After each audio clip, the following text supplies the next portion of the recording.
So today, the very first question, as always, we want to talk about perception. Before we get into all the details of perception, Mhm. how would you define or describe human perception? So this is our third conversation. Indeed. So we worked or talked already about embodiment and about attention and now about perception. And those are the foundation of human experience. They are together, they are coming into one, but each of them we can sense slightly distinct that we can work with, and then we get all the dimensions of our experience together. And approaching perception now, we also look at how does it manifest? How does it come about in our lives?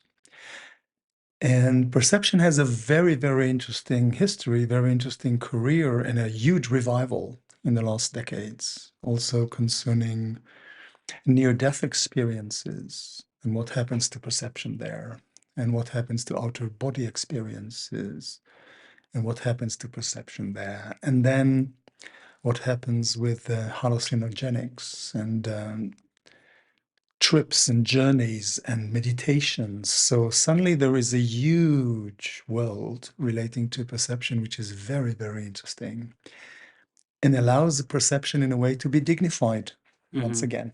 So it manifests in our culture as something of gradual importance that you can say that picked up from the 50s, 60s for sure, with the hippie generation, Hmm. with Aldous Huxley's Doors of Perception, Hmm. with Morrison's The Doors, the band that basically goes to Aldous Huxley. And it's a very, very interesting story to tell. And what we can see that perception until then was relatively of a minor importance. It was more like sense perception. How do we see? How do we smell? How do we hear? It was not very important in itself. Those were qualias, the qualities of sensation. And the important thing was cognition and Hmm. how we become rational beings. So that kept perception at bay and of minor interest, I would say. And then also with physics and the developments of quantum mechanics and the popular talk about it and how people start to look at perception as part, sometimes they call it consciousness, as part of the universe, part of the process of the world, that we cannot erase it, we cannot eradicate it. So it has to be part of the foundation of the world, which gave perception an entirely new career, we can say. And I'm very happy about this. Hmm. It's very interesting to see in this context that people are gradually talking about their perceptual experiences. There is a story, I didn't follow it in detail, but there was a researcher, Alistair Hardy, in the 60s or 50s, doing a kind of a questionnaire of people about consciousness experiences that they had, and particularly when they had experience of a consciousness other than their own, let's say an expanded consciousness. Aldous Huxley calls it the mind at large, something that grows or goes beyond the normal boundaries of our normal experience or mundane everyday experience. And when the questionnaires came back, this gentleman was completely shocked. At least 50% were describing anonymously perceptual experiences of an expansion of their consciousness, their awareness. Call it as you may, but I think perception is good because it's neutral. It's not dramatical. It doesn't have to go into a specific direction. And people said, yes, we had experiences. We might not be able to explain them. We might not have a theory about it, but the experience itself is there. Now, this is one of the things that is very interesting with perception. There is something about it that when you do come to terms with it, when you do experience it, it changes your experience and it changes who you are as an experiencing being. It transforms you. You come back different. It's very, very important to stress this. And many people, when they go through this door, they come back, I would say, richer, deeper, with more tools, with more questions, less theoretical questions. They would less go about debating it. They felt the it of it. This is the real thing. If I would dedicate our talk today also in connection with embodiment and attention to this aspect of perception that is extremely important. And when we go through those experiences, that by the way, now people are daring to speak about.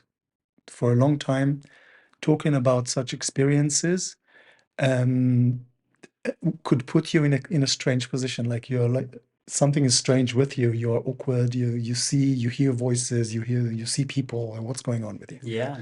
And it starts to become mainstream experience that at least people can come out of the closet, to borrow the term from the courageous sexual discovery and self-expression that we are now experiencing in our culture, but also here with perception, to be able to say, yes, I witnessed, I experienced, I went through things, they changed my life. I'm still a human being, I'm still rational, I'm still going to the grocery store and have a job, but I know that there is more. Wow. And this is really important. It was not always the case. So first of all, let us rejoice in the possibility that we can start to see perception as something that has a journey, that is larger than only the experiences that we know, that there is more to us, there is more to the world. As we would say, there is more to our bodies, there is more to our attention. And perception is the largest. It's a little bit like the mother of consciousness. Because the embodiment connecting to the universe, like we said in our first talk, it's still here, it's still now, it's still tangibly mine, and I can still relate it relatively confined and contained in space and time. Perception goes out, and there is something much larger. It can also go into my system, into my body. My daily work with people is to bring their perception and attention back to the body, to heal. So it can go in, but it can also go out. And this is one of the broad things about perception. It's so interesting because it keeps a huge horizon. It gives us a context. It has something that if our attention, for instance, is very good in focusing on points, perception would be the one that would give it a direction, would give it a context, would give it a realm. So if I may introduce also concerning the book we're working on, perception is a realm. So the perceptual realm is actually everything that I can and I do perceive where it's unfolding. This is my perceptual realm. I might stretch it, I might shrink it, but it's something that I can start to see. It's a little bit like my perceptual habitat. This is where I live. This is where I perceive. Here I am. I can work with it like any habitat. I can design my house. I can move an apartment. But this is the realm where we work. And when we start to look at this, we are going to do the real tangible work of perception. It's not just a theory. It's not just a story. It's not just an ancient prophecy of someone who told us that there is something. We start to reclaim our experience. We take it back into our hands and we make our steps to grow our own sentinels yeah, into this wonderful world. And this, I think, is the human vocation. If we spoke about the embodied human condition, the vocation, the, the vision of being human in whatever way we wish to is to unfold those capacities and to bring them to fruition, also with our perception. The funny thing, and here I really wish to have a kind of a caution, but also kind of respectfully reminding us that if we are committed to a deep discussion that is also practical, that it's also bringing us into doing things with our lives, to really develop, not just to talk about it, but to walk the it. Let us consider perception not just as a noun. It's very easy to speak, perception. So let us begin by saying there is no perception without someone perceiving, hopefully you, each one of us, and there is no perception without something perceived. Now, the beauty of this polarity is that it brings us back to our chairs. We are not talking about perception out there. We started to see, it actually happening, it's happening now. Just like with the body, just like with attention, there is always an embodied creature in me. I'm always attentive to something. Also, if it's my distraction on the phone, my attention is there. I might have lost it, but it's still there. My body is still there. My perception is still there, and I'm now perceiving. So if I perceive you, this is now my life's content. And perception is the one that gives me the context. And you are now perceived by me. It's almost as if I would now be already engaged. Life is now happening. And we wake up in mid-flight to this wonderful fact. So each one of us also listening and also talking, considering this, what do I now perceive as a perceiver? What am I now interested in the perceived? And how do I relate to it within a perceptual realm? This is very important for us to do because otherwise it's very easy to go into theories as if we are talking about somebody else. And we tend to do this more and more nowadays. And I'm saying it because it's dear to my heart. Just as an example, and also for the dangers of this example, we can speak nowadays a lot about democracy without committing to the most important question. Who is the demos? Who is the nation? So we speak about the rule of the people. Who are the people? Most advocates of democracy find it extremely difficult to commit to who is the demos. Actually, they go to globalitocracy because they are afraid to commit. So just imagine it's funny. It's like almost to speak about relationship without being able to be committed to a partner. We do this constantly. And we go about it without taking responsibility for the quatsch, for the stuff we say. Because it's completely normal to speak about democracy without saying one word about who is the demos actually. So you can say, I'm heterosexual, but no, actually, I am with a partner.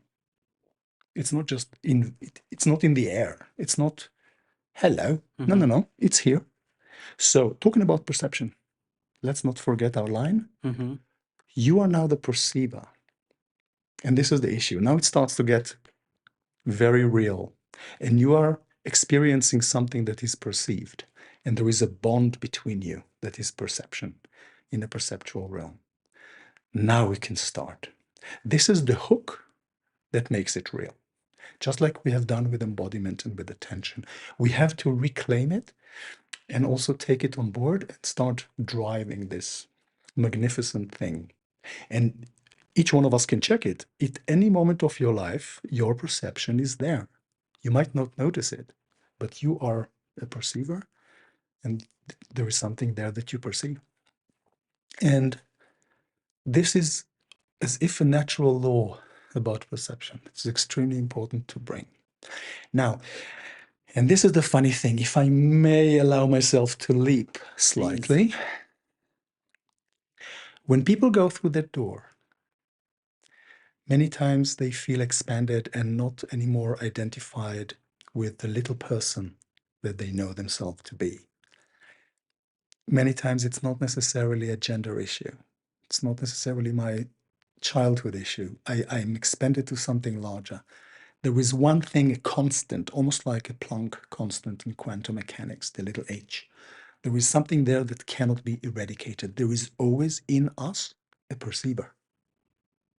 So now I can say I am perceiving, and this is my little Eylami. So it has to do now with me. But beyond me, there is still something there that registers. There is still something there also if I change my name. Yeah. Mm-hmm. Also, if I expand my experience, there is some perceiver within us that is connected to something very, very large and still has its place as a perceiver, which is amazing. And that one is the one I'm serving. Mm-hmm. That's the little one, and or a big one. That's the one that for me is most, most, most important. And it's amazing. We try to get rid of it. We try to explain it away. We try to rationalize it. We did everything we could because, okay, the big because, if we can be frank about it, we try to create a perfect world without humans in it. Now, that's a death wish. Mm-hmm. I'm sorry. But we have this crazy thing within us. We don't trust ourselves, so we must have something absolute. We don't trust our subjective selves, so we must have something objective. Get rid of the persons, get rid of the humans, that we can finally have a world. When I say it out loud, and I always prefer to say things like this, Mm-hmm. we can really wake up and say, whoa, wait a minute. It's a bit like the democracy, you know? Let's Mm-hmm. just get rid of the people and have a wonderful democracy. I remember once in the university, I met one of my professors in the library. There was a endless strikes, and we were almost alone in the library. And he came to me and said, "Oh, the university is so wonderful when there are no students around." It's a little bit like this. So it's like celebrating parenthood without children. Like, how mad have we become? And we do the same thing to perception. Let's just get rid of the perceiver, and then finally we can see something. We can Mm-hmm. perceive something. Now, when you say it like this, you can see the madness. I would go to the other way. I am all interested in the perceiver. I am all interested. I love knowledge, okay? But I'm interested in the knower.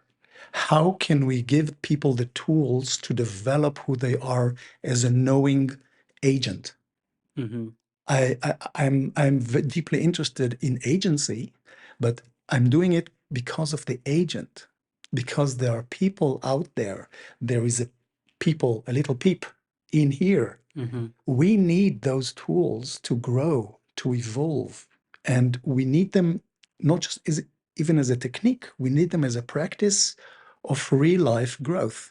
This is the missing foundation of our learning. Who am I as an embodied being? Who am I as an attentive being? Who am I as a perceptive being? And when we start to have this is the real conversation we should be having. And this seems to be miles away from opening a book and reading a new theory that just came out about something. Mm-hmm. This really, you keep the beast at a distance, at an arm's length. And I would suggest to do exactly the opposite. Mm-hmm. To really go into the knower, into the perceiver, into how does it manifest now? And there is something just like with embodiment. It's like, whoa, really? Mm-hmm. Now? In the Yeah. middle of life, should we really talk about me perceiving? Hmm. Yes, baby. That's where we are going. And then things become very interesting, and there is a slight thrill and all Hmm. right, let's get going. Yeah. So it seems like our talk is going to be really about the uncommon perception, because the common perception, if we say on a scale of 1 to 10, we are usually around 2 to 3, where we are much more focused on I and my experience and dealing a lot with labels, right? It's the finger pointing to the moon, and we see the moon in alphabetical letters written, and we are Hmm. talking about the finger, but we forget about the experience, the fact that it is possible that there's something being perceived.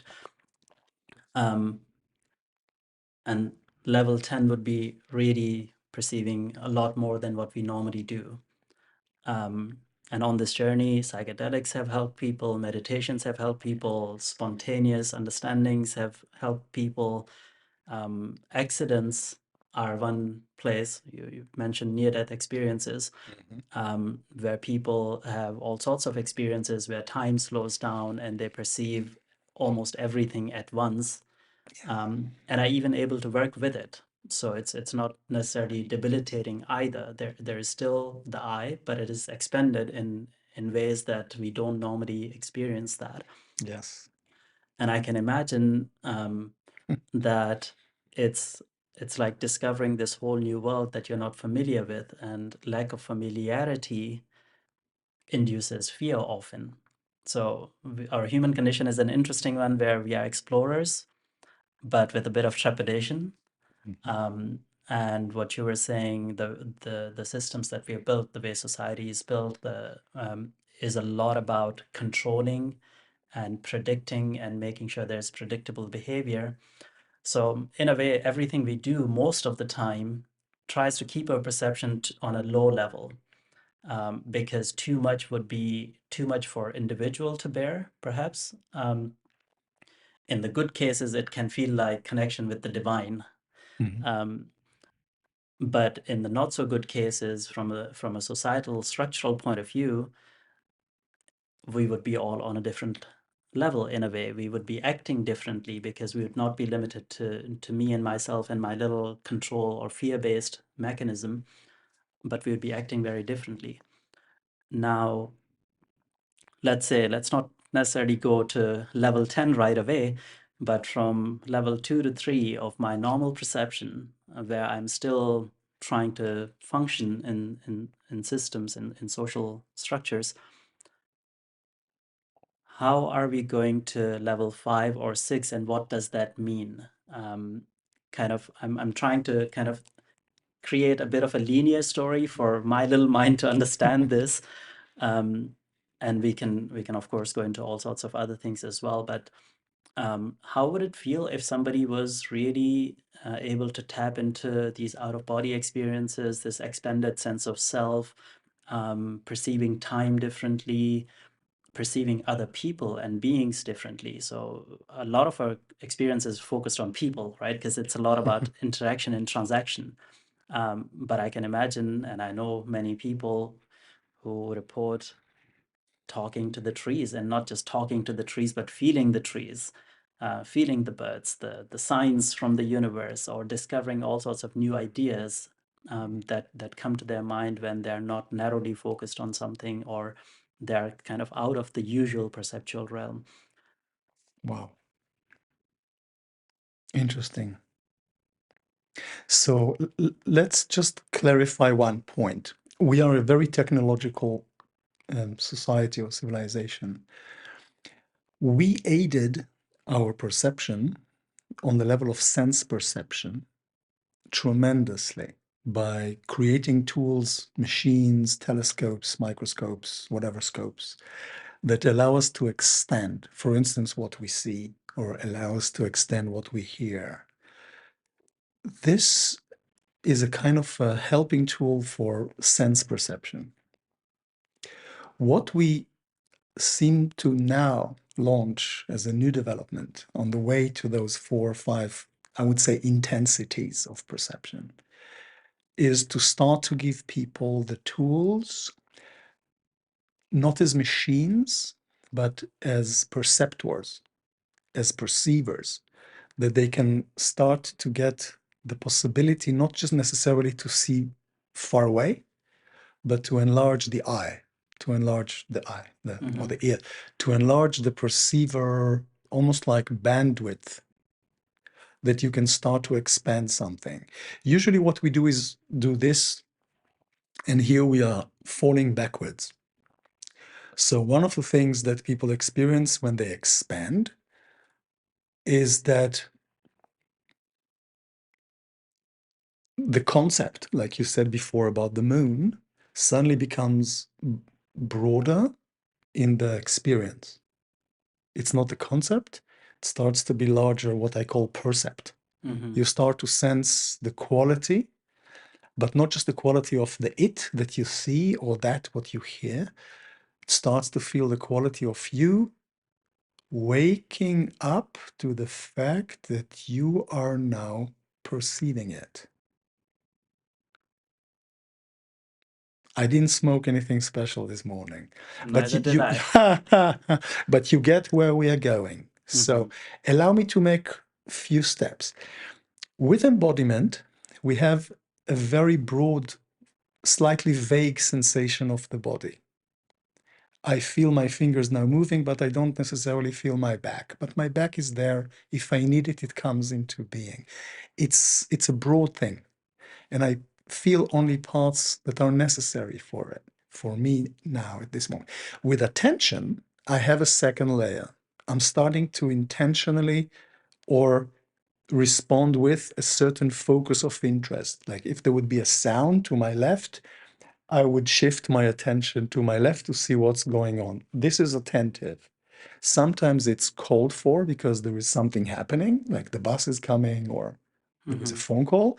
And sometimes I intentionally wish to engage in something. So I now move my attention, including in my body, including around me. This is another level. So it's not just a latent feel of embodiment and my surrounding. I know that we are in the room, but I don't perceive now the door behind me. It's more in the background because the conversation hopefully is very interesting. So I'm here, not there, but it's something part of my awareness. When I shift my attention to a specific domain or area or sensation or an item, I focus it within the larger perspective. We've been there. We talked about these things. Now, if we take the next step, here comes the thing. With perception, as a perceiver, I start to feel the waking up moment. Okay? My perception could go into the video and into the screen, into the telescope, microscope. I could extend going there. We've done this. We got wonderful. We've never been so good. But now, if I notice the perceiver engaged as an embodied creature, as an attentive creature, and now as an intentional, awake perceiver, here comes a third layer. Now, when I have this little wake-up moment, for instance, when in meditation, when people reach a stage when they can completely become silent in their minds, we can do it now. Suddenly, you have a whiff of a mini, tiny, sometimes bigger sense of silence, and an expansion happens.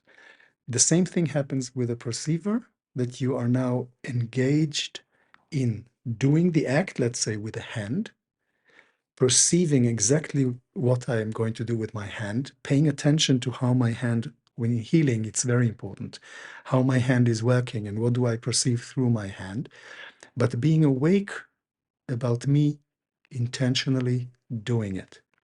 It's not mere self-awareness that we can say, oh yeah, we are self-aware. It's deeper sense of perceiving. Then the perceiver starts to wake up. And then you feel very easily that there is another deeper layer, of your experience that is suddenly coming into birth. When you get better in this, it starts to expand your sensation. And you really feel like you wake up. You mentioned in one of our talks the Maya or Mm-hmm. the illusion. Yeah. You feel there a slight feeling of like lucid dreaming. I'm slightly more awake to the way that I am now here. This is what we need to develop. It's not instead of the telescope, the microscope, the whatever scope. Mm-hmm. It's for you to wake up to the way that you are now engaged. It's not self reflection in a way that I go out of myself, looking at myself and having nasty things to say, Mm-hmm. but it's the experience broadened to me now as a body, as attention, and as perception being engaged. That's the place I called user in the book. Mm-hmm. Suddenly the user starts to wake up. Those are the moments we have to look for. And from there on, we can start to develop it further and further. Now, in the body, we have the latent intensity, unless we are hurt and we need to attend to something. With attention, we have the second intensity. With perception, it starts to be the third intensity. So then I start to wake up to the act, to the fact that I'm now engaged. This transforms the moment. We can do this with meditations, but it actually can be in different aspects of life. We suddenly wake up. The amazing thing about it, like you mentioned before, with trauma, with accidents and out of body experience and the like, it goes with us there. And this is the amazing thing. This is sometimes something that brings people to tears because they feel it's almost like going home. And it's not that home is in a hospital after an accident. Mm-hmm. Home is that my perception woke up. Okay. And this is the crazy thing. Now, you can be a very rational person, but what your perception pulls as a trick then just kicks your socks off. Like you're just in shock. I remember myself in an accident. I was not hurt, but a person next to me was very badly hurt. And we needed to take her to a hospital, and she had a bad injury in her head. It was a restaurant that suddenly the whole lamp, a huge lamp, collapsed on her. And the strange thing, and I was already an adult in my 20s or 30s, and I remember that at the moment when it happened, everything was dust and a whole mess, and people were running around and screaming and so on. And something in me, without it I intentionally planned, went into a almost like a slow motion. I could understand how people describe it when they count the dust particles in the air. Like it was time stopped, and I had to go through the act of helping her to lift this thing up to manage the situation. I am sure that if there would be a normal camera from the side taking a film of what happened, everything would look normal. But my experience then was completely out of the ordinary. And it brought a lot of clarity, as if I could, a bit like the Spider-Man movie when he goes into this accelerated mode. Mm-hmm. Um, I could go through the motions, I could act, but my perception could slow everything down, that I could really deal with little details of survival at this moment. Mm-hmm. So on the one hand, you can say this was terrible. We had to go to hospital, she had to be stitched, and I had to follow her home to see that she's okay and everything. So that could be a bad story. Things happen. Not to mention the restaurant and the insurance and okay, all the drama of normal life. But Mm-hmm. in those moments, I was benefiting from an entirely different encounter. Not for the first time, but definitely another one where I could feel there is much more to us and it can catch up us at any moment. I would say we can tap it as much as we can at every moment. And then we start to wake up And this is part of what perception is, the perceiver waking up. This is part of how perception can shake its slumbers and get back to life. Yeah. Now, there are little tricks that we can do with it in order to bring it about without catastrophes.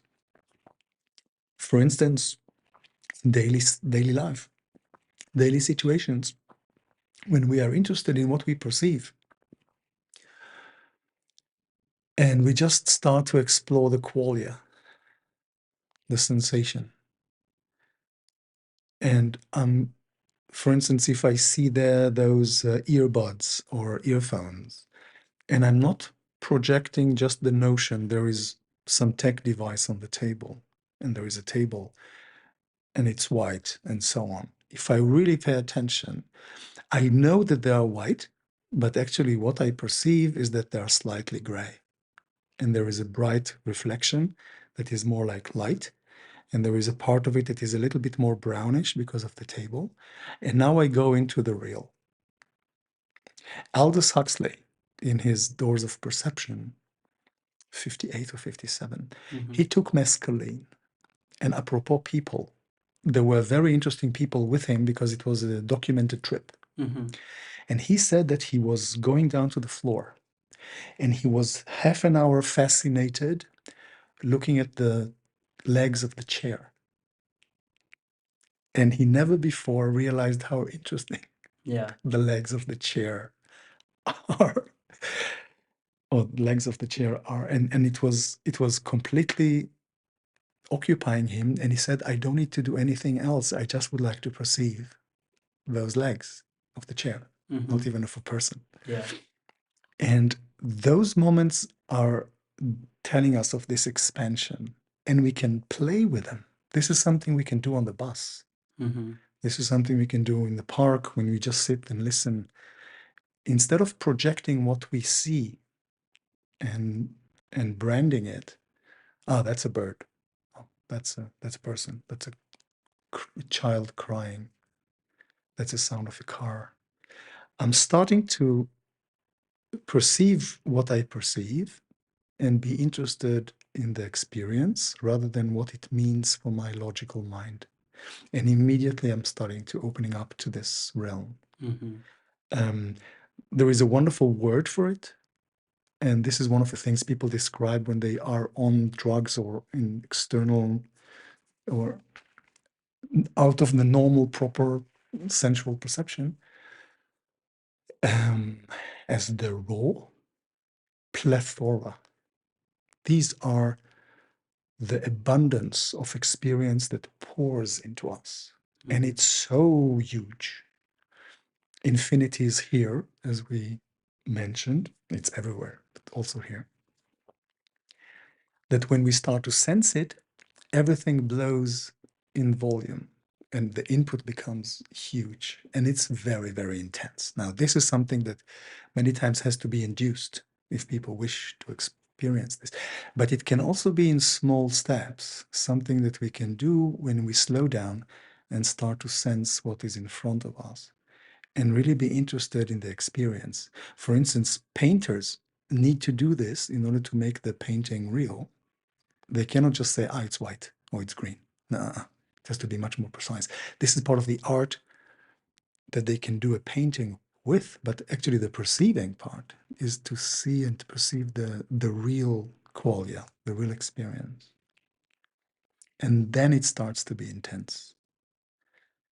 The same thing we can do with our bodies, with our attention, with our presence. When we speak about somebody having a presence or a strong presence, it could be a character and intensity of a psychological being. But the power of presence is many times when we calibrate this, that we are embodied, we are attentive, focused in what we do, but we are also broadly aware of the moment. And then we bring the most of us to the situation. This is presence. So if we wish, for instance, for children to be present when they are in learning or in school, to be attentive, it has to be with this. And this is why the foundation of experiences are so important. Before the issue of what you experience, are you present? Are you perceptive? Are you attentive? Are you embodied? Then we can go into anything. Hmm. But how do we get there? This is the missing foundation. Yeah, fascinating. Obviously, a lot of things come to my mind, and I I would also love to sprinkle a lot of these experiences into this conversation. But before we get into it, what seems to be the common elements of this expanded perception is that, in a way, thoughts slow down, that we are not in linear thinking mode, Yes. that there's this silence that you mentioned. And out of this silence, thoughts may come up, and words, names, images may still come up, but there's some sort of a otherworldly flow to it that if I come up with some sort of a visual for this, it would be that you know, if you have a choppy sea and you drop a coin into it, you barely notice it. And choppy sea with a lot of waves is what our normal experience seems to be. We are running from one thought, one idea, one experience to another, because we need to. But when we can quieten that down and there are no waves on the sea, you would feel the coin dropping. You would see the one fish or a whole school of fish moving about there. You would see more what they're doing, whether they are playing or hunting or just enjoying the sunshine.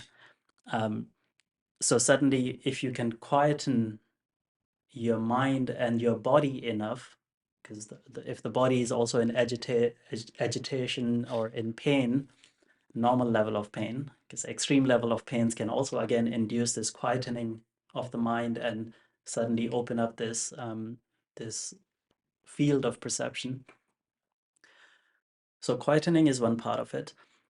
And that's what these exercises, meditation, tend to help with, or that's what some of the drugs and plants help as well. They kind of somehow take away or quieten down your normal mode of thinking and feeling, and suddenly this world opens up in which the right things appear without you looking for them.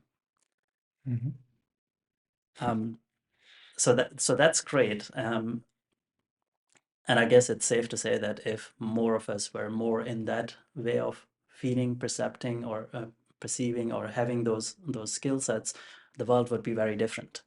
Because a lot of things fall away. You know, you kind of when you're in the middle of an accident or when you're in this expanded state of consciousness, the next mortgage payment is not as important. The letter you have to write to the Finanzamt or to your lawyer suddenly falls away because you are way bigger than that. You are part of something bigger.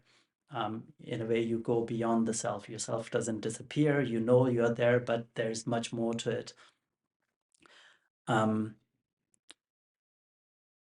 let's talk a bit about these experiences and this kind of progression. As you mentioned, it is something to learn because it's not something that we learn normally. People have to make an effort for it. Most of us have to make an effort for it. Relying on spontaneous awakening is probably not a good strategy in this case, although that can happen.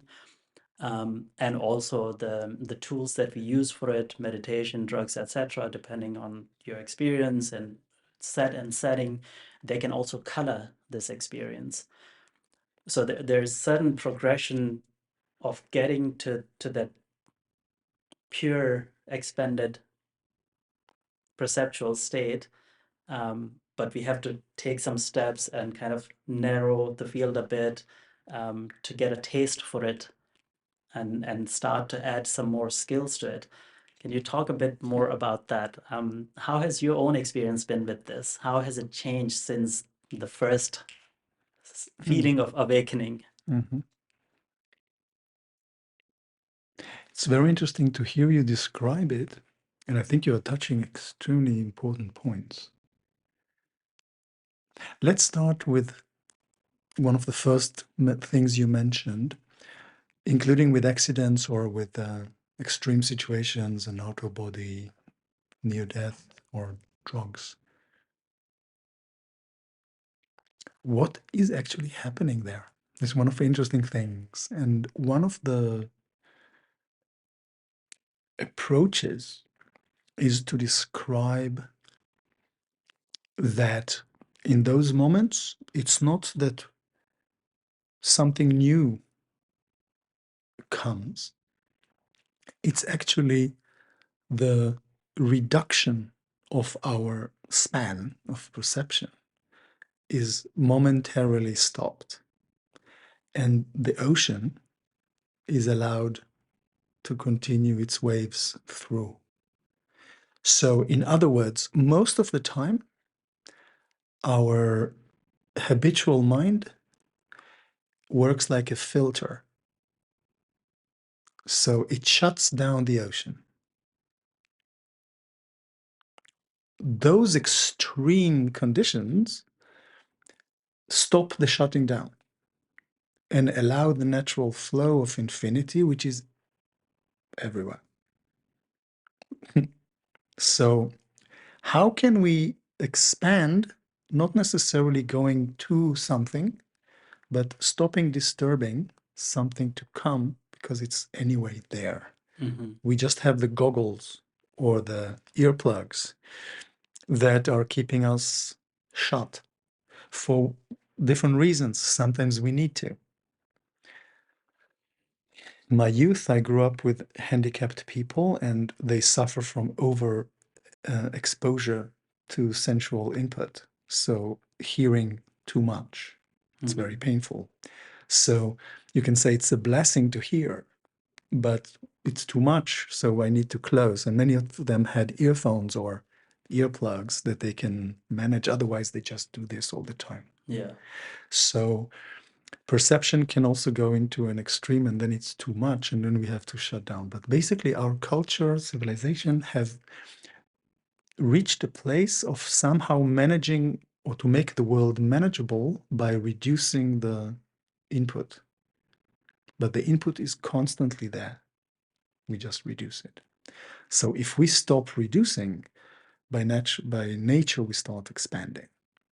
And this is the place that most of us as adults might be interested in perception. Mm-hmm. How can I stop reducing all the time in order to start experiencing and expanding? Are we on the same wavelength? It's okay. Kind of, Yeah. we're getting there. Because the other aspect of this, I think it's also important to notice. So it's not just that there's some sort of let's not call it silence, because that would mean that there's none of this input. It's more that there's more space, and all inputs can be seen within that. This is the expansion we are talking about. Mm-hmm. You're not cleaning the world out. You're expanding yourself. And so comes with that the experience of, in a way, time slowing down. Whether time actually slows down or whether time exists, all of that discussion aside, May this, I? May I say something? please. When I teach people attention management, just as an example, I teach them sometimes to create a difference in their experience in very difficult conditions. For instance, mobbing at work or Mm-hmm. crazy situation in their everyday life. How can I manage now this madness and keep sane and Yeah. keep healthy and keep human? And many people need this nowadays. So I teach them little exercises now, tiny little things like a mini lifesaver for their attention. And one of the things I teach them is to do something with their breathing and to do cycles of about 6 to 7 breaths. So inhaling out. Okay, so Mm-hmm. exhaling would be one cycle. And when I take those 6, 7 cycles and I train it with them, it takes about a minute, Yeah. maybe a little bit more. But within this minute, you can do something to transform your situation and just help you float in difficult conditions. Mm-hmm. When I do this with them and they pay attention to the breathing, we are always together, all of us, like always shocked from how long a minute actually is. Yeah. when you really pay attention. So already there, without necessarily the drugs or dying or all the glorious things, Yeah. um, we already experience this depth of time, like Mm-hmm. a minute. Wow, this is long. Yeah. And usually everybody says, yeah, I have a minute. But to really go there, you suddenly feel that it's much more than just a little minute on Yeah. the clock. Mm-hmm. So those are very interesting moments, just as an example Mm-hmm. of enlarging those Yeah. experiences. Another one is when people feel pain. Many times we have a conflict, of course, with the pain. We don't want to feel it, but when we do, in even gently, in gentle steps, we start to feel what is there without naming the pain as pain, but sensing the sensation starts to transform. Mm-hmm. And again, we can do this with exercises in embodiment and training. We do this. But when you put your attention on a sensation, the sensation starts to open. So if I may, and again, we don't have to sell drugs for this, Sure. but if you take the time and you become attentive to even something small and simple like a breath, Mm-hmm.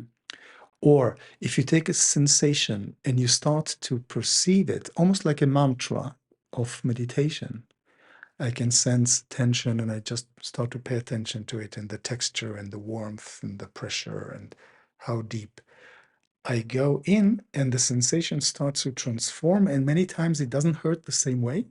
Many times it doesn't hurt at all. Mm-hmm. And the pain transformed.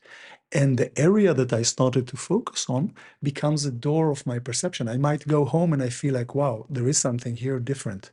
Yeah. So when we do this, if I can borrow the Huxley phrase, I create doors for my perception and expand. Mm-hmm. And if I allow myself it's beyond intellectual curiosity, the perceptive interest in sensing. It can be with anything. I can sense the weight of the cup. And I'm not just instrumentalizing my hand, cup, tea, Mm-hmm. but I really sense the weight and the feeling and the coldness of the ceramic. Mm-hmm. And what does it do to my shoulder? And I'm just getting interested. I am back with Huxley under the table looking at the legs of the chair. Yeah. And it's fascinating. And you see children, babies do this. Like when they follow something, when they look at something, sometimes they don't even recognize that this is their hand. Mm-hmm. Yeah. They are in this trippy phase without drugs and without hopefully Yeah. near-death experiences. We turn the mundane into perceptual door. And then those little things become very interesting. And then time also slows down. Yeah. And a little perception that made me uncomfortable suddenly opens a little space in me, and I start to work my way through. This is what I would say the perceptual realm when I start to expand into it. This is like a new world, Mm-hmm. and I can start to grow in different ways to it. So time can transform, a sensation can transform, things open up, and I can suddenly have a question. We do it, for instance, when we learn something. We have a question: what is that? And we open. This is what our perception naturally does. Yeah. Our minds and many times our education, unfortunately, grabs the right folder and throws it at the question. What is X? X is dum. Subject closed, go on. Keep Mm-hmm. calm and carry on. Yeah. Shut up, in other words. This is the corridor we spoke about. But if I really look at the X and I say, wait a minute, what do we have here? Not just as an opinion about it. With few questions, I think without exception, we would ask ourselves, what does it signify? What is the meaning of the sign? What is a sign? What is the symbolic importance of a sign to my perception of it? What is the arrangement of the impression out of which I believe that there is a sign here in the first place? And I am back in infinity. Yeah. It waits around the corner of our minds. And if we look at it as a spiritual experience, if you call it God or you call it the universe, you don't have to call it anything. It waits for us to wake up, to wake up, to wake up, and to come and touch base with it. Mm-hmm. These are the little magical moments, and they can happen all the time. And this is the sad part about our intellectual education. It tries to match a folder with a question. It's bureaucratic. We are growing in a culture lately, unfortunately, that it starts to be more scholastic. Mm-hmm. I believe, if I may, that the future holds for human beings an entirely different level of learning. That perception will be at the helm, not at the bottom of sense perception, as something degraded. And where religion taught us to believe and to see the spirit versus the flesh, and science taught us the difference between the body and the mind, and everything is important about believing and everything is important about theorizing. I think now we are in the third phase. Unfortunately, we are just at the beginning, but the next phase would be, how do we perceive? Beyond what we believe, beyond what we pretend. To know, how do we perceive? And then we start to have a totally different universe of human activity. So this is where I would like to go. Mm-hmm. This is what I find so interesting. So instead of having a little X and believing that I know things about it, I start to question and to open. But I don't look for a new theory. No, this X is old school. Now I have a new X. That's the real X. Beyond the X, beyond me perceiving the X, beyond the sign, the symbol, the meaning, the impression, I am at the plethora. How did I see an X here in the first place? It's just a squiggle. Yeah. There is an amazing story, by the way, a book really worth reading. Taylor Bolt, I think her name. She was a neurologist in one of the most advanced universities, I think Harvard, I'm not sure. And she was a brain researcher that had a stroke. And she describes, as a person that knows about the brain, how the brain falls apart and how the mind starts to crash. And she wrote a book about this and about her rehabilitation. And it's such a document that it just blows your mind. And one of the things that she needed to do as a PhD professor or something, she needed to learn to read again. She needed again to learn, like children, to connect a certain form with a certain meaning by association. We are all stuck there. We need to learn to separate them. Yeah. But yeah, for her, it was a squiggle. This is an M. All right. Those aha moments. Yeah. Now, we have them in this way. We have to learn to do this backwards. So we are coming from the XXX or MMM. And we know about this and we know about that. Shut up and move on. And we say, no, no, no, mama, wait, like a child, you know? What is this really? Why is it like that? Yeah. Why do I feel the weight of the cup? You can tell me gravity. Okay, but what is gravity? And how does it work? And the difference between gravity of Newton and gravity of Einstein. And I'm back at the universe, just behind a little cup. And I am blinding myself constantly because I need to drink tea. Yeah. But actually, if I stop the blinding and I go into the sensation, I have magic here. My shoulder now has a proprioception of the joint feeling of the elbow, the hand. I maintain this, and if I'm not on autopilot, I'm back at the universe. Yeah. And this is, I think, what the universe wants. Hello, where have you been? I'm here. So now we can start opening up to those worlds, and the intensity can be maybe on different levels. But every time we go there, it has a little waking up moment. If you think of it, every time you go home from work, if you can see something new in one of the houses, one of the trees, one of the whatever, you wake up. It's a little new into an old, and it opens up. And this is a little thing that perception can do, Mm-hmm. even without the extreme conditions. But personally, for myself, I can, again, it's a little bit frightening to say, to come out of the closet and to Yeah. claim, yeah, this happens to me or happened to me. And in my personal case, and it took me years to figure out, I had a war trauma as a child, and we were almost killed under bombardment for 2 days, and we didn't know how long it's going to last. So for me, the experience of a young toddler of 3 was waiting for death. Mm-hmm. Not that I knew what death is, but I tried to figure out from the conversations of people around me, and that we're hiding in a living room without a shelter, and that we are going to die.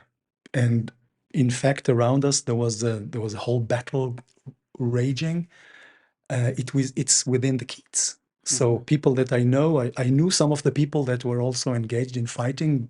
I knew them later on also because we grew up. Anyway, Mm-hmm. it's a very small quarters of a life experience. Mm-hmm. And one of the things that I knew from the stories was that I didn't speak for 2 days. Like I was silent. Mm. When I went there in sessions, and this is very interesting, with my teacher, with Avi Greenberg, and bless his soul for his patience with me, because I thought I'm going to bore him to death. Mm. Every time, again and again and again, we went into sessions and I went into coma. Mm-hmm. And it's dark. It's like dark also because we were hiding under a bed behind the piano against the wall in the most safe place, but also the most dark place. Mm-hmm. Yeah, so a real mess. Yeah, so I can say personally that I started my life backwards. Like instead of having a life, I had death. Yeah. Okay, so this could be on the one hand, I can say a traumatic event, and people ask me like, what is the story? What's happened? What happened to you? And I never connected it back there because Mm. for me it was, yeah, just life happens. Yeah. And then something started shifting. In few sessions, I'm even trembling just to now speaking about it, I suddenly started to see something Mm. that I knew that I saw and I forgot that I've seen. Yeah. And I somehow erased the entire thing. I saw the entire neighborhood, and especially the battlefield on the top of the hill in Jerusalem, between back then it was Jordan Mm-hmm. and Israel. I saw it from the top of the hill, and it was noontime. It was fully illuminated. And I think I saw bodies strewn. Not that I knew what it is as a toddler. Mm-hmm. And suddenly I saw it, and I saw it from above, like 50 meters up. And I froze. And this started to come at certain moments, and it took me a while to understand what happens. What do I see? What is that? Yeah. And working it backwards and experiences related, something for me at least started there. And I think left me, as any trauma is a kind of a scratch Mm. on our perception, Mm-hmm. that many times around this horrible scratch, we can build scar tissue and a lot of bundles to keep it safe or to manage it Mm-hmm. or to keep it at bay.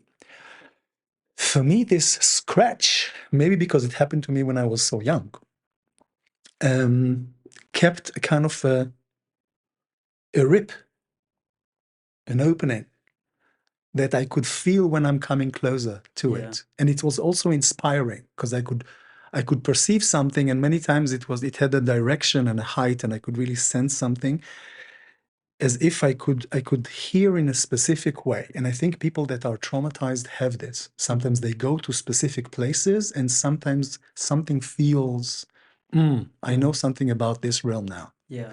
So I connect with it. And for me, it was something that came beyond.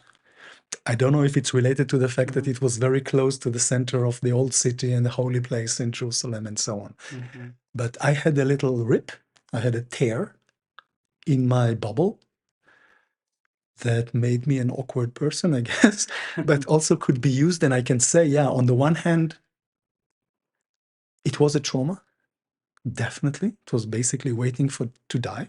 And Mhm. people died around us. Like it's not a joke. My father Yeah. was killed in another battle in the same Mhm. area without me knowing it back then.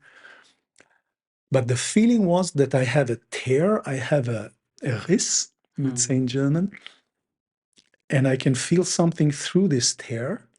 Occasionally, I feel the wind blowing, and I accepted that I'm a little bit weird, okay, and I try to find my way with it. And Mhm. gradually, I could sort of understand what was happening to me, Mhm. and gradually look at the trauma as a side of a disaster that also has a benefit or a blessing to it. And I can turn it into something I can grow Mhm. beyond or grow with and expand.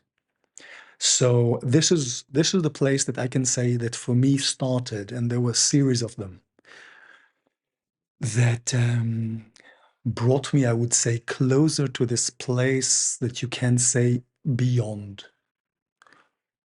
Let us just remember that the beyond is constantly here.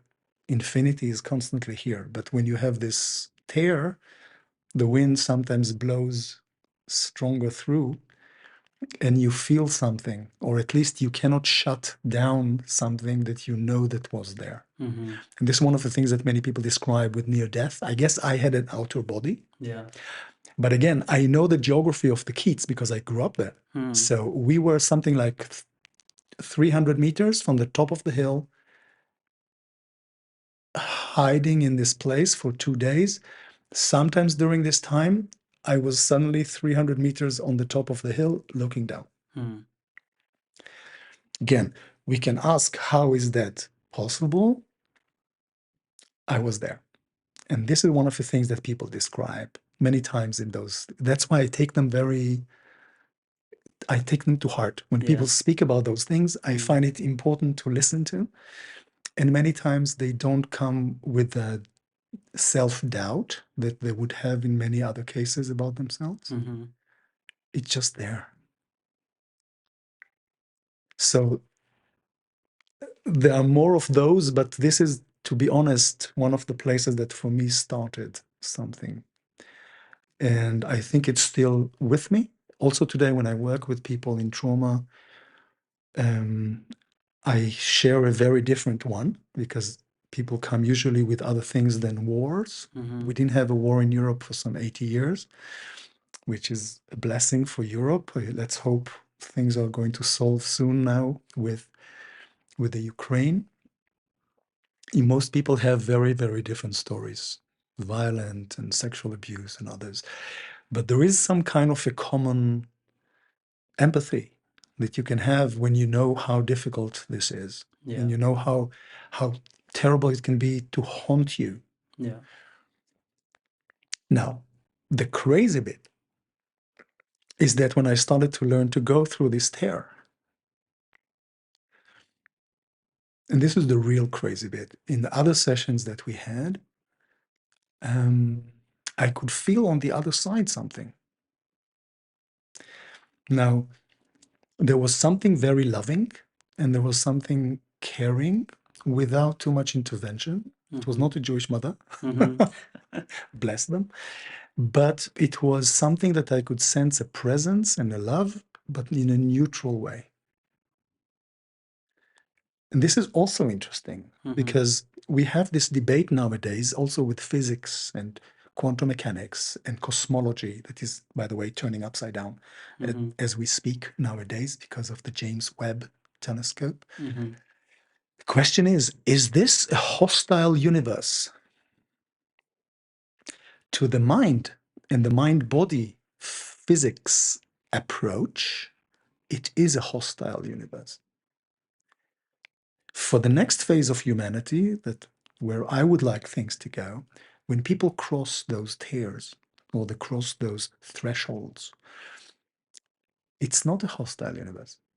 There is something there that most people describe that is affectionate. It's not necessarily a person, but there is something there which blows your mind. Again, if you ask me to explain it, Yeah. I might have a little narrative. But this is sometimes going to the library of my culture and putting the folder. You get me? Absolutely. And this is the thing. And that's why I'm saying that if we allow ourselves to expand beyond the sign, beyond the way that we conceive of it, we have a world there that we can start to come to terms with. We don't need to have pain. Many people, when I work, starting with pain, but gradually starts to expand. We can do it because we are human, not because we have to have a trouble or a problem for it. And then we start to go into another experience. And then the stuff, the X or the M or the squiggle, becomes part of a huge infinite input. And we can play with this. It's our right. It's our human right to explore those things. I hope I don't sound insane too much, but this is what you might expect when you talk to people that are able to describe those experiences. And then it's not even getting a new X. Think of the emperor's new clothes. It's not that the emperor is naked and the new clothes were never there. This is the nice story. I would say one step further. There was no emperor.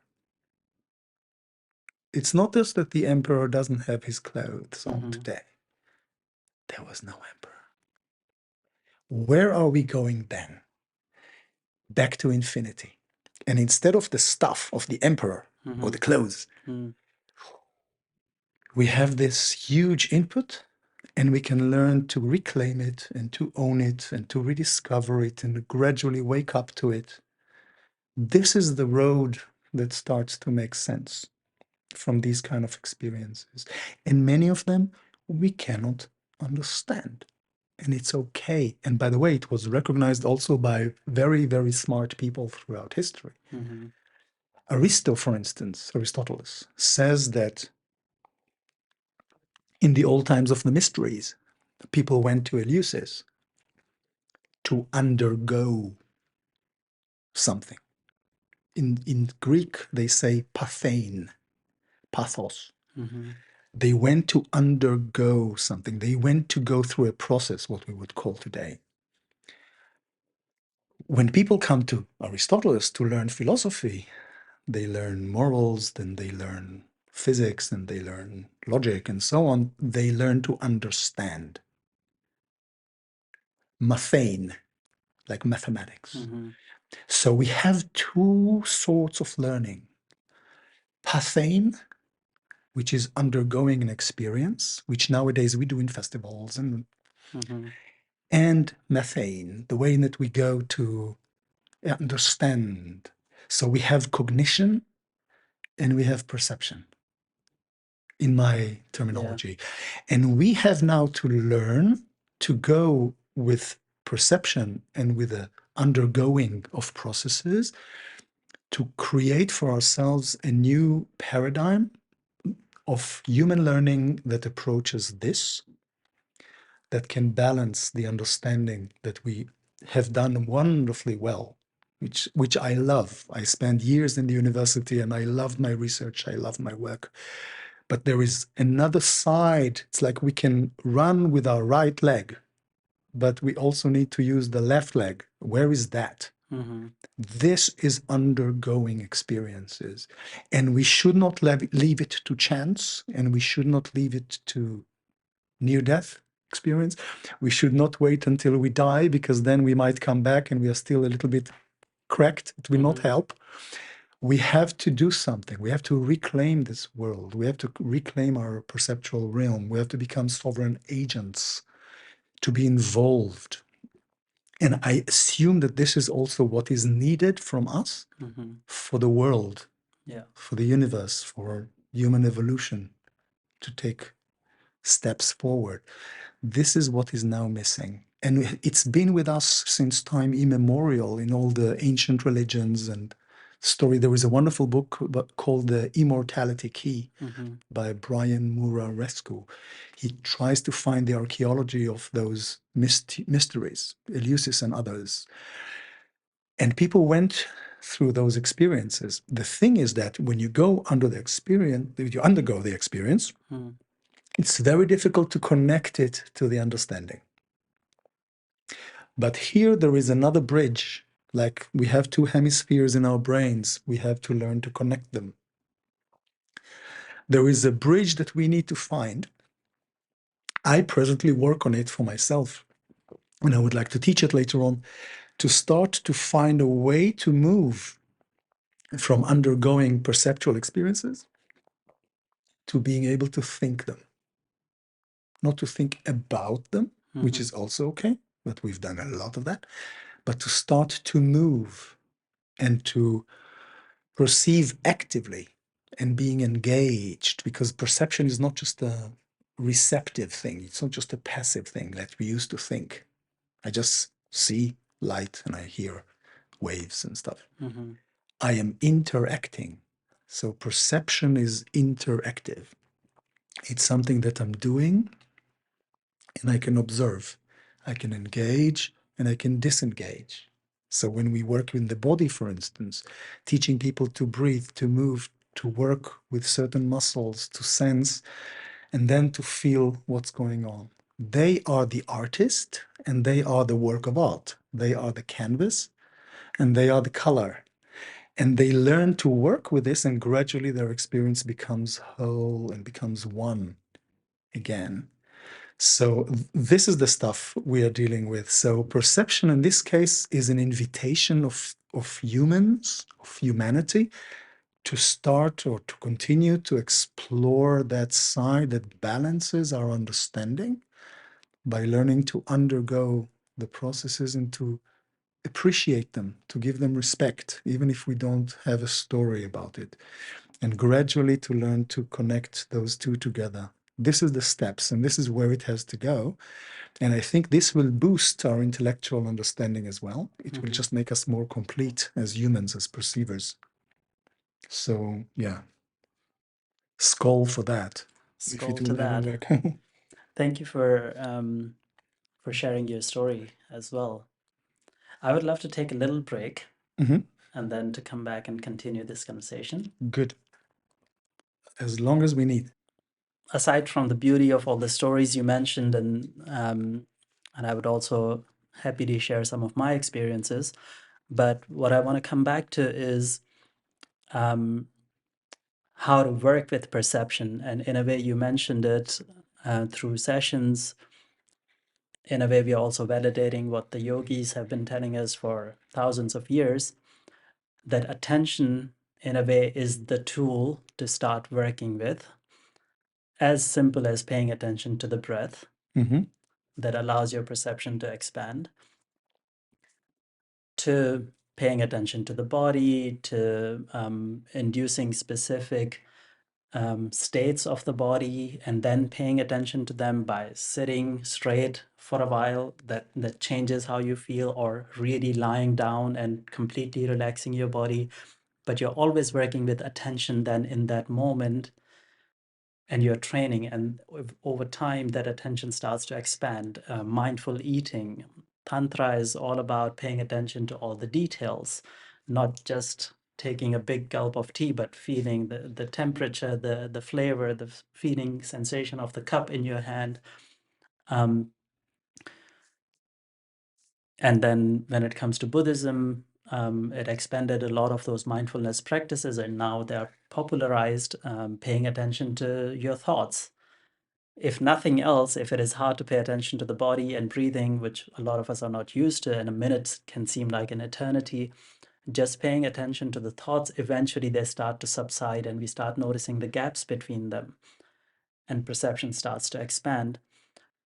Sounds like attention is the tool as an adult, specifically, if we want to work on this, that we can start using.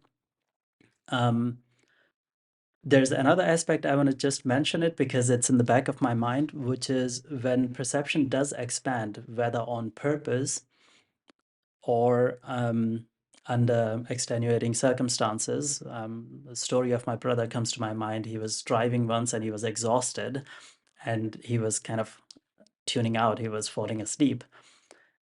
And he had an out of body experience where he saw himself from above driving and kind of veering off the road and then dove back into his body and avoided an accident. So just on that side of perception, that when perception does expand, what you mentioned, that there's a sense of non-interfering benevolent forces around us. I think it's important, and we'll come to many more stories, and this is also my experience, that the universe around us is not necessarily out to get us. It is there to help. It doesn't force itself upon us. It is there waiting for us to discover it and ourselves, as you say. But coming back to the practicalities, how we get to that point, it is with attention, and I suppose even attention to this idea of, do we think this is a hostile universe? If we pay enough, if we focus enough on it, it would also start to expand, and we will see why we think that or why we feel that, and whether that is really true. So, talking about attention, you mentioned you in a way started to come back and see this this rip that was left in your soul, psyche, in your state of being, through facilitated or supported paying attention to this event and coming back to it. And can you talk a bit more about how else people can use attention? How do you use it when you're not in a session but on your own?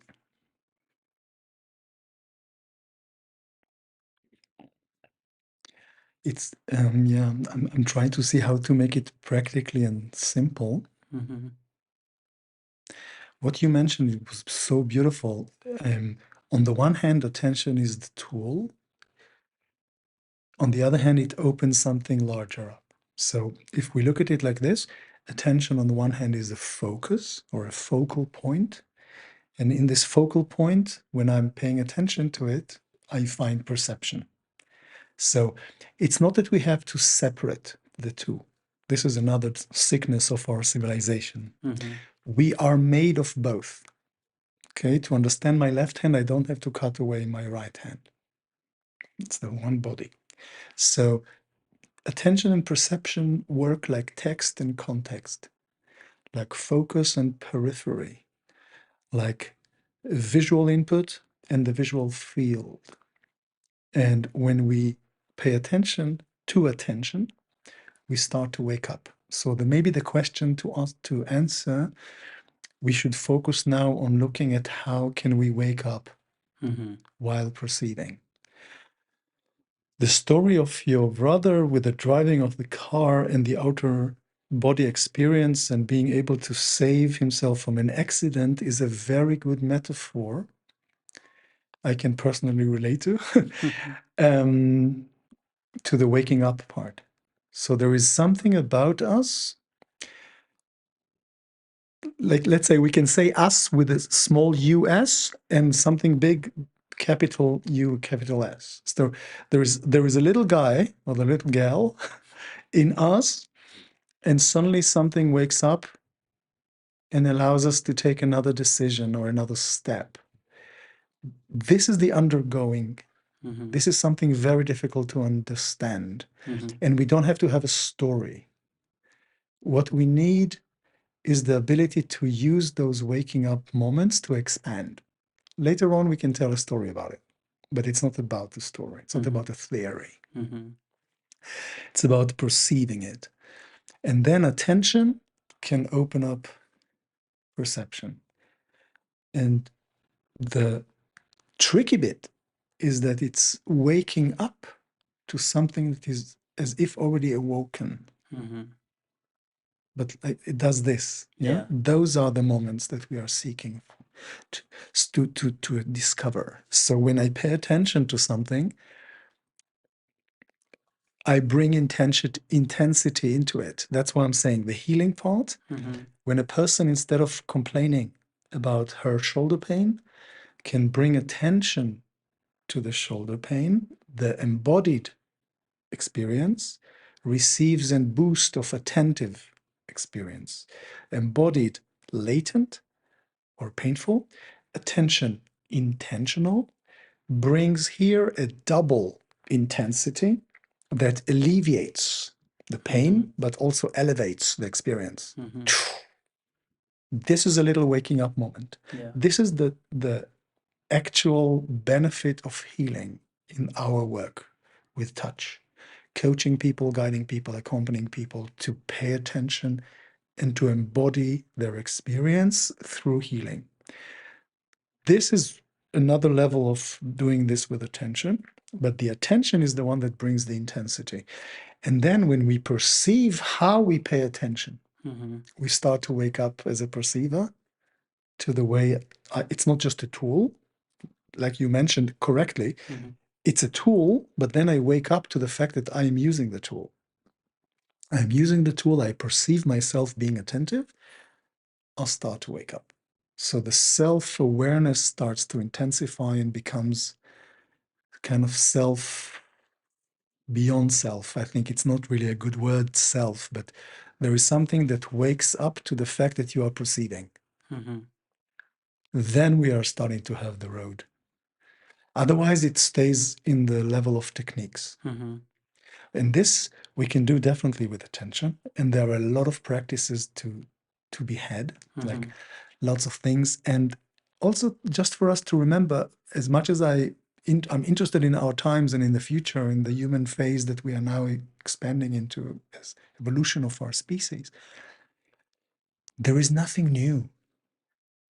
Like you Mm-hmm. described, the ancient knowledge, if it's shamanism or it's the Oriental Asian wisdom, all these things don't need to be new. We are very much oriented to search for as if there is a new thing. Mm-hmm. The new is in you. If to say just as a kind of a game of words, it's when I wake up, I am now a new me that is able to take what is there. It's new. It's not because the wheel is reinvented. Those are the moments that we are interested in. I hope I answer your question. Mm-hmm. If we look for more specific exercises, for instance, paying attention to breath or movement, this can be, we can think of it a little bit more in details. Like we spoke in one of our conversations about how can we get back to the body? We can use certain bridges, Mm-hmm. and this could be done. And the same thing is with perception. The beauty of perception is that we can also trick ourselves.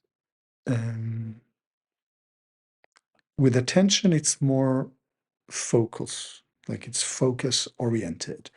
But perception can also go the other way because it's not just attention, it's the Mm-hmm. context. Mm-hmm. And this is one of the beautiful things that you can learn to trick yourself. You Yeah. trick the trickster. Mm-hmm. So, for instance, we can do things with the eyes and pay attention, or expand perception somewhere else. One of the things that people learn a lot to calm their minds, and I'm developing this specifically because people sometimes can go for many years for meditation, but they need an extra thing that they don't receive anymore Mm-hmm. in their familiar training. So when we work with the eyes and people can sense behind the eyes, around the eyes, into the head, into the brain, sensing backwards, they go to a place where their eyes cannot really see. And if they don't try to imagine it, they sense it, suddenly they expand from the way that they are captured, sometimes Mm-hmm. captivated by their eyes. They can start expanding perception in another direction. They sometimes have dreamy eyes because suddenly the eyes are not in focus. And then they can start traveling in their embodied experience or even in the room. So, because perception is part of this infinity, Mm-hmm. it has different directions to move in. So, we can go behind ourselves, we can go sideways, and then we can start to train our perception in this expansion. It's also very useful when we deal with certain situations that people need in their processes, Mm-hmm. but it can also be for recreation, for fun. Mm-hmm. You can start to expand it in a different way. And this is always a little bit artistic as well, because it's not that you have to do it as a recipe. You can start playing it and just explore what is there. Mm-hmm. So you can start sensing, you can direct your attention, perception in ways that allow or facilitate this waking up Mm-hmm. moment. I hope it's Yeah, answering your absolutely. question. And it all of it helps continue the conversation in interesting ways. So one of the things I notice in my experience is that, of course, um, let's say the tools that we might use for expanding perception are numerous. They have been created, expounded upon, and um, can be chosen. Sometimes, as you say, people choose one tool, but for after 10 years, they still need just that little bit extra, and then they can see. Um, so tools can also be work differently for different people. For you, it might be working with your eyes or the sensation on your skin and going to places that you can't see. Um, for me, it might be much more visual, or actually using thoughts. For somebody else, it might be the sounds that do the trick. Someone might get better results by sitting straight with crossed legs. Someone else might get better results by lying down and relaxing their body, or visualizing, or using guided meditations or music. Um, I know for myself, for example, that sitting with a straight back was the foundation of my beginning of these experiences, but lying down works wonders for me. Mm. So I have the lazy man's version of it. Um, but it works beautifully, and that's okay. And then what comes after as well is, um, we would also interpret the results of these expanded experiences differently. You, with your interests and with your knowledge and experience, you might interpret them differently, use them differently. I might interpret and use them differently. We might get different insights. You might be much more interested in the pure experience of it. I might be much more interested in what it's telling me, the messages I'm getting from the universe. So that content is also going to be different, and what we do with it can be different. And that's what I suppose you mean. The newness is in you. That unique experience is yours. Mhm. But we are tapping into infinity to different scales, and that is always there. What I find very interesting is that all of these exercises are always healing in one form or another. Mhm. And I wonder what you would say to that. So from the mundane, simple, do your exercise and you would literally feel better, and you would feel much more available to the situation if you are in that situation at work, or if you're dealing with a concern or a worry. I always come out of it with a different perspective and a sense of being well. Um, Even the body kind of shows itself a bit more in those states where suddenly you might be focused on the office situation, and then you might realize, wow, like I've been holding this thing, and then you just move and you feel better, um, to remembering the past and etc. So for me, somehow, any of these experiences where there's some sense of um, bigger perception or expanded perception always feel healing. Interesting. I think you are touching upon something that is extremely important because this expansion gradually brings us more into one, Yeah. which is very mysterious because we are very unique. You and I can be extremely different from one another. We can share a space. We are still part of the same infinity, and each one of us becomes one in he or her or they, ours, in different ways that fit for us. So the expansion is already healing by itself. It comes back home into this oneness and gradually allows the tear, from what we said before, Mm. either to heal or to expand the tear in a healthy way that allows a bigger opening. Mm. It can go both ways. So it's exactly this. How can we expand without forcing it, without that it must be the right one? And it could be, by the way, that in the morning you would do a Qigong exercise and in the evening you do meditation. Mm-hmm. And the same person can benefit from different parts. And we are also developing different capacities and specializing on some, and we need sometimes to expand them. And it's part of our complexity in a good way that we can work with thoughts, we can work with creativity, we can work with music or hearing, we can do something with healing. We are rich in our being, and then we can have different tools. Like you can have lunch in a Chinese restaurant eating with chopsticks, and in the evening you might work Italian food and you would like to do it with a fork and a spoon. Those are the different tools, and that's completely for us to have them and to use them.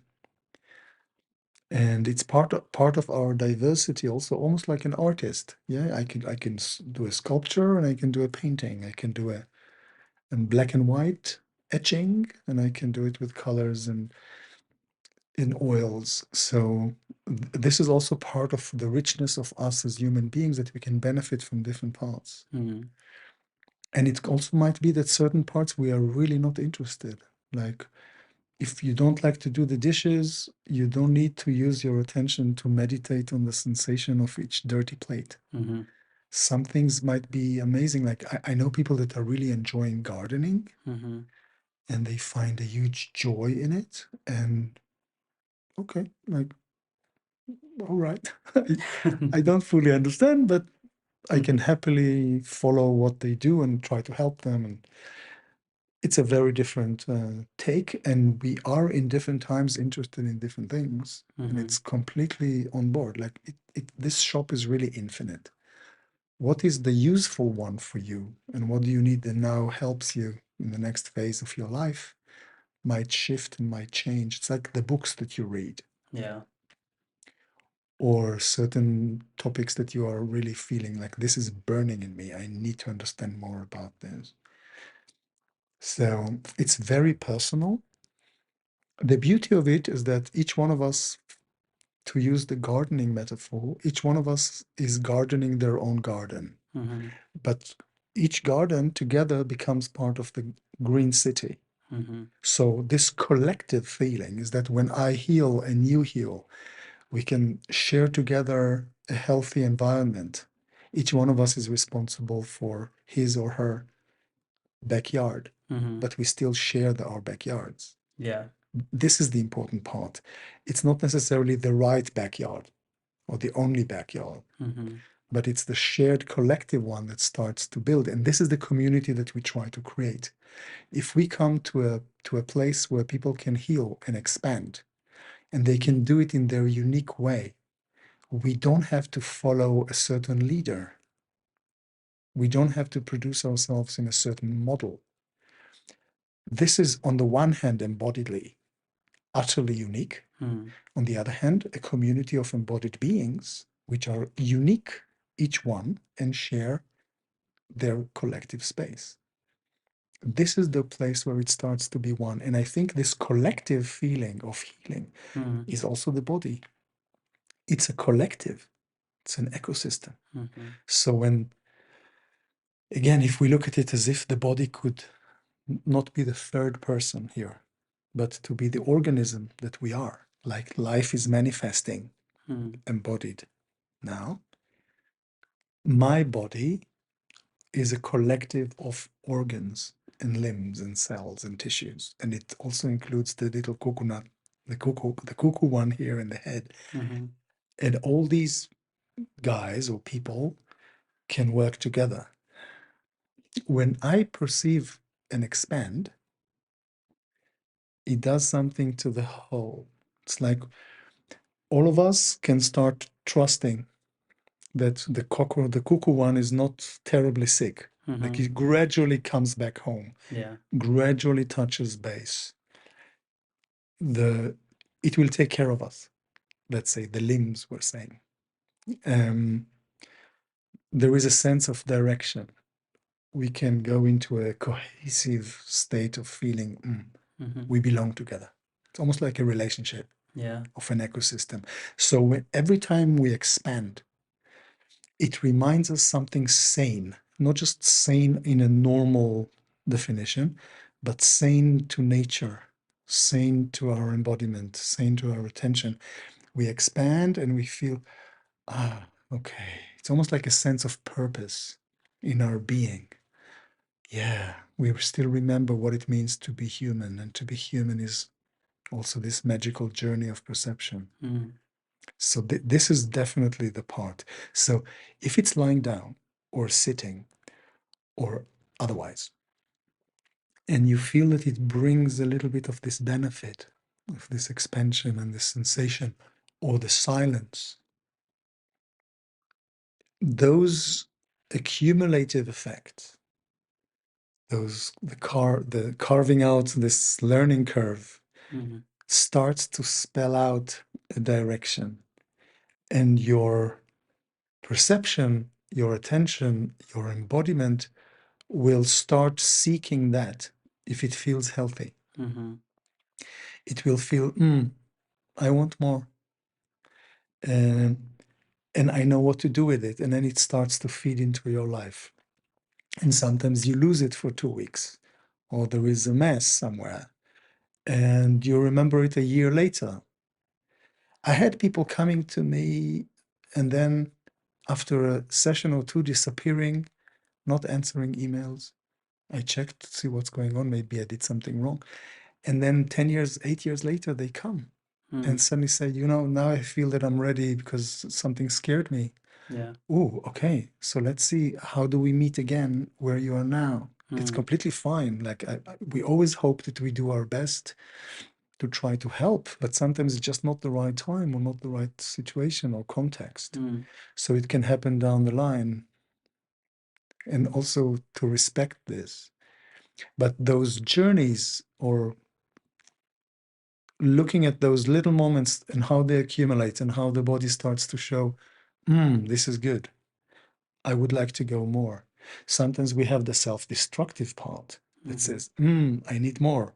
No, never. Yeah. That's the other side of it. Sometimes it goes this way. Mm. Like, this is really powerful stuff. Let's destroy it. Mm. It might be sad from certain perspectives, but sometimes it's necessary for other perspectives. And we might need to give ourselves the leisure to find our way. And sometimes it has to go Mm. as if against, or strange, but this Yeah. is also who we are. Yeah. It's a strange forest. It is, and we do all sorts of self-medication, right?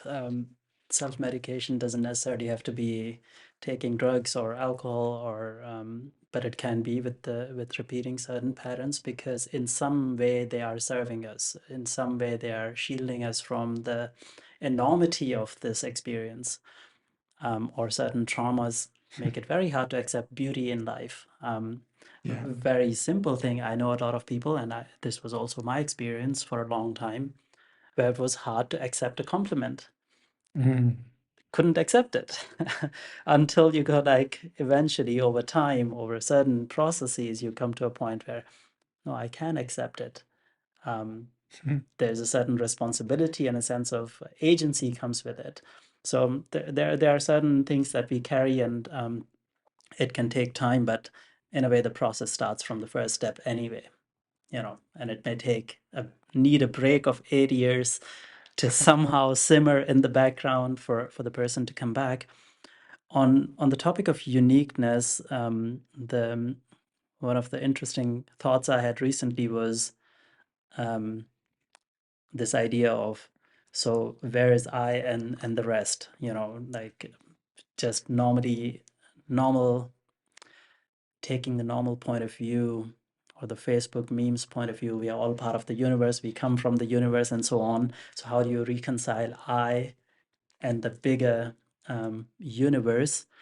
And what was interesting that came to my mind, very cliche perhaps, was it's not that 1 + 1 is 2. It's more like 1 multiplied by 1. It is still 1. It's many ones coming together to be 1. And that kind of pleased me when that thought occurred.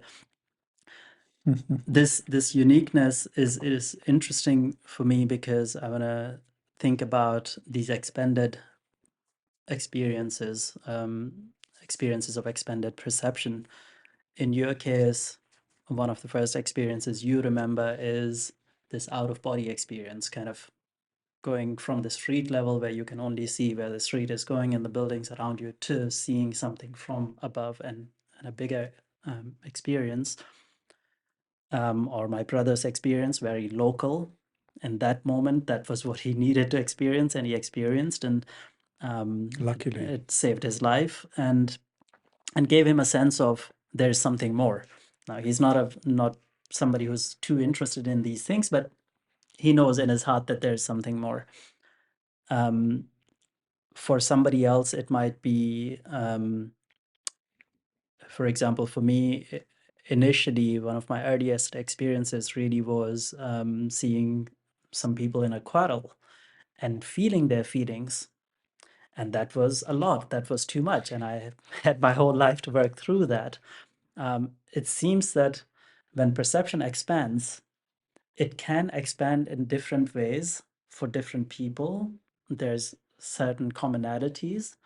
And I know now a lot of people who have this ability to feel the energy of other people. And I say it like this because it sounds a bit cuckoo, but I know that that is true, that is possible. A lot of healers actually even use that capability in their healing work. A lot of people have trouble with that because then they have to find ways to contain it because it can get very overwhelming. When they work with it. Or not even when they work with it, but they know that it exists and they don't know how to work with it, that they're not healers, normal people. And they feel too much. They feel too Oh, much, yeah. or Now I that's get what you. they say. They Gotcha. feel too much. They're feeling other people's emotions. They're Yeah. feeling other people's aggression, and they don't know what to Yeah. do with it. Yeah. And it drains them of their energy. Or they have to do this, like I said before, with Yeah, the people that have overhearing hyper. exactly. So these expanded experiences can also be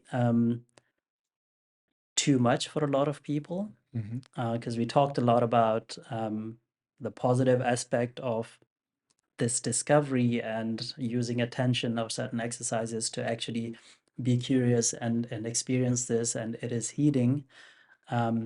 But before it becomes healing and before you get on this journey,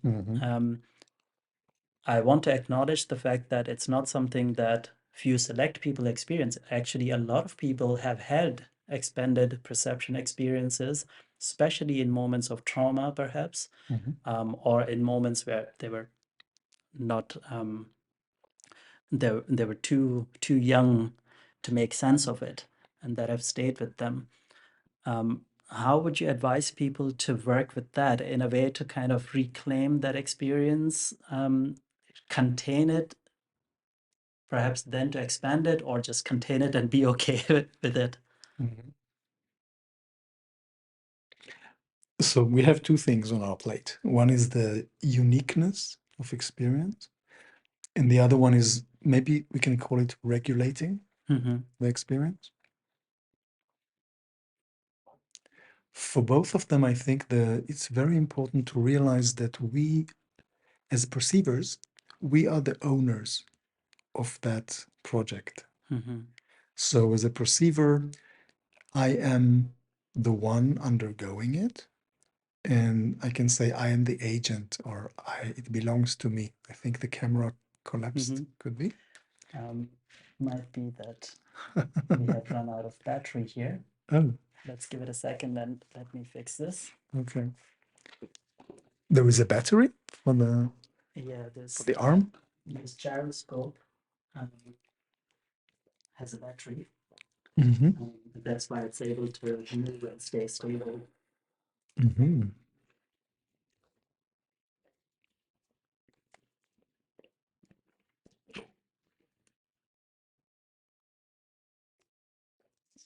It's connected on that side. Mm-hmm. And it just a cable changing, or where is the battery then?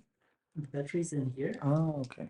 And I hope that when it's on battery, it probably not. So I'll just use a static one. Mm-hmm.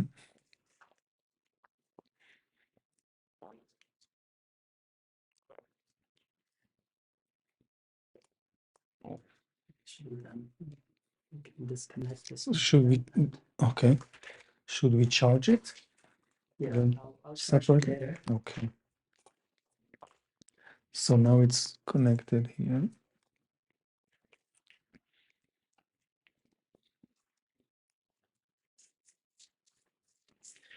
It's low. Just have to make sure that Mm. there we go.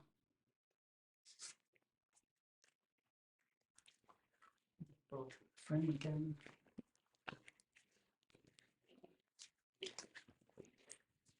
So we start again with, we have two things, uniqueness and And regulation. the regulation. Yeah. Hmm.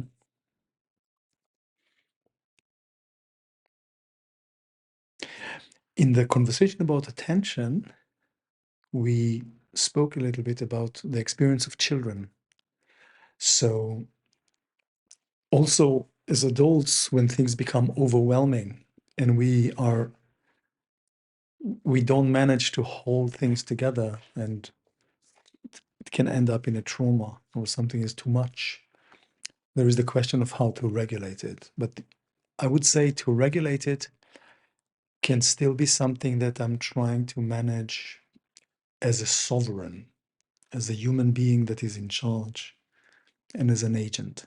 As a child, it's more difficult to do this through pure choice, even though we make decisions and we draw conclusions as children. Some things we feel like it's too much and I have to close the door. Now, looking at it from our perspective of this kind of discussion, it's almost like I shut the window because the sun was too strong. Yeah. But I kept the window shut for 80 years. This is the question. Okay, so I can either over regulate it. Let's say the experience of having so much violence around me and feeling the emotions was too much. So I must now create a life where I regulate violence in such a way that it will never happen again. Yeah. This is very much a child's logic. Like, this is bad. We should prepare a world that there is no bad. Mhm. And it becomes black and white, and it's not anymore regulated. It would be more to cut out something. To avoid. You To put your hand avoid. in the fire and then you want to build a world where there's no more fires in a way. Yes, this kind of logic is something that we tend to have, and it's almost the child's logic. It's very sweet, Mhm. but it has to mature. We have to ripe beyond that point and to start to understand there is fire. I can get burned, but I can also cook lunch, and I have to be in a position that I can regulate it. This is actually the question. Mhm. How do I regulate? That's the part that I'm feeling slightly missing in our education. Mhm. We try to give children a recipe how to live. It doesn't work. We don't give them really the tools of regulating. Now, the strange thing is that we have it on every device. I have this mic here. I don't want to touch it, but you know how to deal with it. And then the button and the volume and the input, and it's all about regulating it. Yeah. The phone we can regulate, this we can regulate. Everything is regulatable. But to regulate ourselves, we sort of find difficult. This is the strange thing. Like, we are the human agent that is able to regulate every device, and we don't regulate ourselves. I was in shock when I was first experiencing silence in my life as a teen, when I was meditating, and almost by luck, I came across this experience of silence. And then I was really shocked because I could see that I'm not all the time silent. And I looked around and I saw that other people don't even know what I'm talking about. How can we live like this? So, in a way, we cannot regulate our minds. And this is a shock because there is this notion of mind over matter. We are able to have our minds. No, baby, we are out of control. We are unable to regulate our minds. This should be something that children learn in kindergarten. And sometimes you have people that are not just adults, they can be presidents of countries, not to mention any names, and behave like babies that are unable to manage their attention. This is the scary bit. So, regulating ourselves, how to give the tools for this, how to manage this would be the real thing. And I think this is somehow something that is part of my work. And giving people those tools and the way to use them, usually one-on-one. Hopefully, with the workshops as well, it starts to become something that we have the clarity. This is also why the book is so important, because we start to describe those tools as something that can later on become workable. Again, not as a recipe, not as a new religion, not as a new politics, not as the new truth. God forbid, please, let's take it easy, but as workable tools for sovereignty, I would say, of how can I manage this? And this is the big, big, big question of regulating it.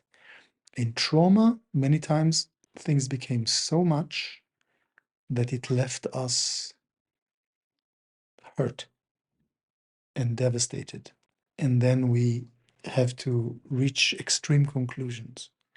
Some people, for instance, with violence, would reach the conclusion that there should not be violence in the world. I meet this a lot with people that are the good people, that they want to create a world that doesn't have any bad things in it. There are other people who draw the opposite conclusion, and they say there is violence in the world.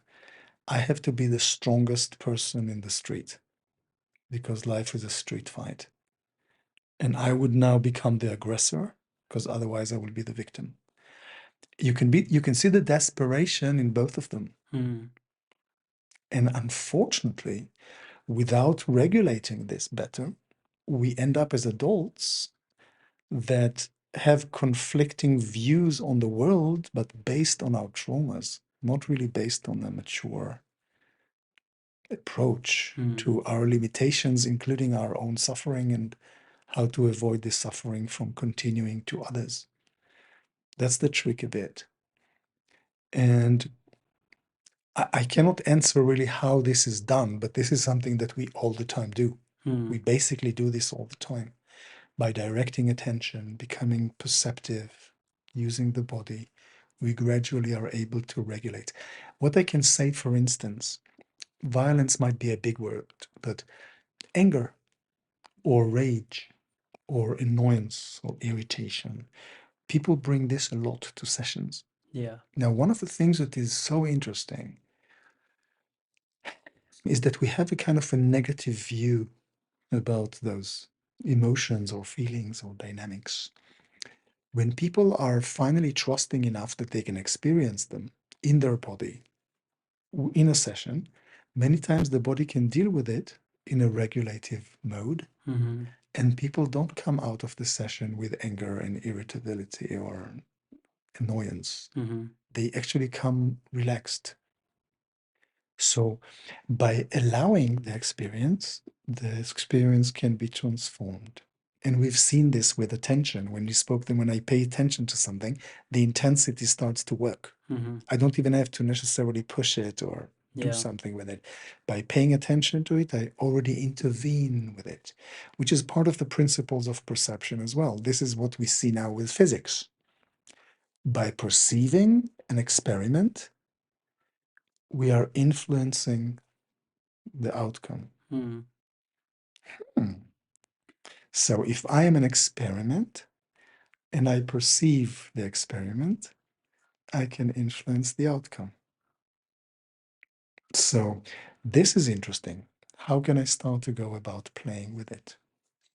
It's beautiful, and it's very interesting the last part also about the how attention um, helps change perception in a way. It's kind of like for a long time we would think that you have particles and they're like little different sized balls and they're small and they strike into each other and then they displace each other. And then we find a way to pay attention enough that we realize that they're like waves. Mhm. And it's a most common experience which a lot of people would be able to relate to of pain. When we pay attention to pain, it might seem like there's this pain, this hard ball here. You pay attention and it feels like it's a wave.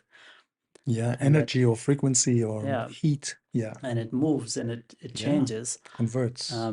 So in a way, there's what I take from it is that this journey is this journey of going from solid, constrained experience that is symbolized or put in boxes to a bit of a wave-like experience that it is in more than one place, it is three-dimensional or multi-dimensional, and that it changes and it interacts with many other things at the same time. So you suddenly have this view from above and view from different angles, and that you're not stuck with hard objects around you, and that you yourself are a harder object.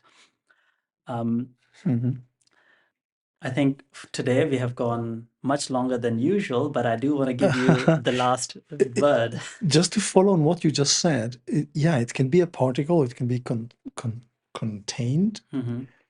or solid. It can become more like a frequency or like a wave, but it can also have the multiple dimensions or even the duality of the Hmm. particle wave duality. That's something that we don't really figure out. We might not have a model to explain it. And sometimes it's just the potential or the potentiality Hmm. of where and what happens now with this little thing, little particle or little me, and how I can start to see myself as a potential or a potentiality and learn to start driving this thing slightly different than before. So those are the things that are very, very interesting. And we might have still missed out on the question of uniqueness, Hmm. which we wanted to speak about. And but it's again, there is no answer to it, but there is just the evidence, just like our DNA. If we don't want to read too much into it, it's still a very, very unique aspect of our lives. And Hmm. with the epigenetics, it's not just the DNA, but the way that it's in conversation with its surrounding. So it's even more than just the unique biological part. We are utterly unique. And there is not something like same. It's an invention. So, and this is really wonderful because again, we don't need to invent the wheel. We don't need to be the new always thing. We are in us new when we expand and develop, and we are still unique. Many people have nowadays this fear of being the same like everybody else or the need to be different. It's already post evidence because we are different and we are unique and we can still share the same room. And I think the problem is already solved in the being, but we haven't yet realized it. We are still Hmm. struggling to find a banner and it's already in every cell of our system. So uniqueness is one of the big mysteries, but it's not that we have too much of a theory about it. Hmm. It's just something to behold and to realize. And it's not just that we are unique vis-a-vis one another. We are unique also in our development compared to ourselves, because we could have developed in other ways. There is an alternative story to every story. Mm. So it's completely fine to have this cloud of possibilities and to benefit from the wonder that we are. This I really think is an important lesson to take. We are very eager to get answers and then to shut up. But actually, if we start to see the wonder, we might have an answer, but we see much, much, much bigger, a bigger picture than just this particular answer. So yeah, if this will be helpful, it will be great, because this is true intelligence as I would see it for the next phase of where we need to go as a collective. Beautifully said. I think we can wrap it up for today at that.